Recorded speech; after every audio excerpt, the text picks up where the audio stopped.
नमस्कार मित्रांनो, आज आपण बघणार आहोत सर्दी आणि खोकल्याचा घरगुती उपाय।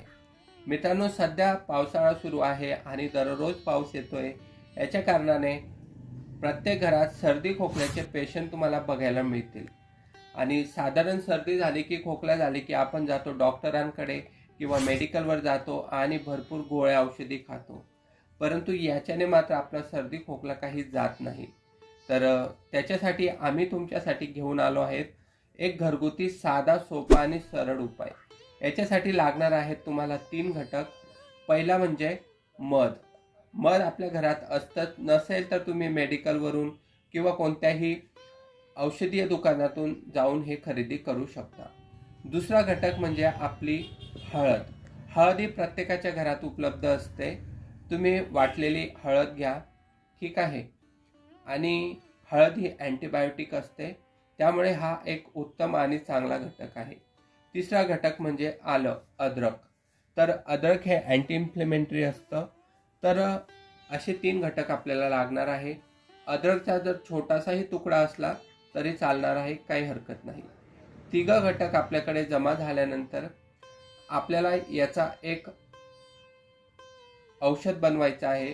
या औषध कशा पद्धतीने बनवायचं हे आम्ही तुम्हाला सविस्तरपणे सांगणार आहोत। तर चला सुरू करूया। तर आपल्याला लागणार आहे एक वाटी। एक वाटी घेतल्यानंतर तिच्यामध्ये आपण थोडंसं मध टाकायचं आहे।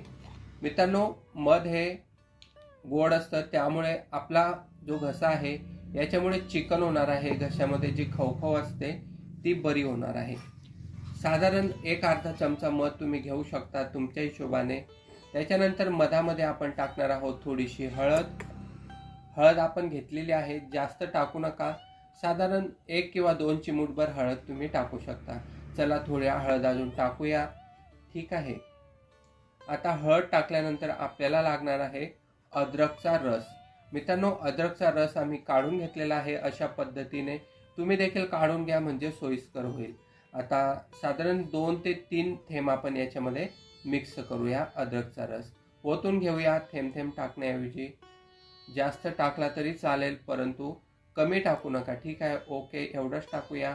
तर मित्रांनो, आता आपण 3ही पदार्थ याच्यामध्ये मिक्स केलेले आहेत। आता चमच्याने याला व्यवस्थित आपण मिक्स करून घेऊया। 3 घटक आपण टाकलेले आहेत, एक म्हणजे अद्रक, दुसरी हळद आणि तिसरा घटक म्हणजे मध। मित्रांनो, मध हा आपल्या घशाला चिकन करेल, आपला खोकला दूर करेल आणि हळदी ही अँटीबायोटिक असते, त्याच्यामुळे आपले जे शरीरातलं इन्फेक्शन आहे, बॅक्टेरियल इन्फेक्शन आहे ते कमी होईल।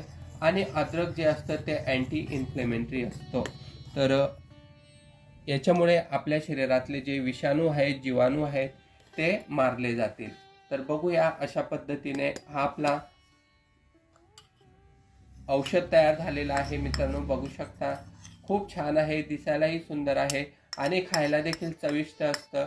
लहान मुलं असो कोणी असो कंटाळा येणार नाही आणि चविष्ट असल्यामुळे लहान मुलं देखील खातील। तर आता हे खायचं कधी, तर तुम्ही सकाळी खाऊ शकता, दुपारी आणि संध्याकाळी। दिवसातून 3 वेळा खाऊ शकता। ज्या लोकांना शरीरामध्ये जास्त गरमी असेल तर त्यांनी 2दा याचा प्रयोग करावा आणि महिला असतील तर त्यांनीही 2दा करावा। लहान मुलं असतील तर त्यांनी तुम्ही 3दा करू शकता। लहान मुलांची पचनशक्ती ही चांगली असते।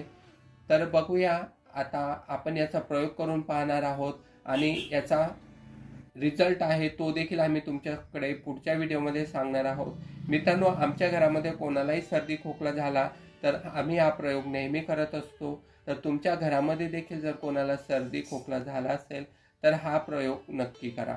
अशाच प्रकारचे घरगुती आयुर्वेदिक व्हिडिओज पाहण्यासाठी आमच्या चॅनलला लाईक, फॉलो, सबस्क्राईब नक्की करा। धन्यवाद।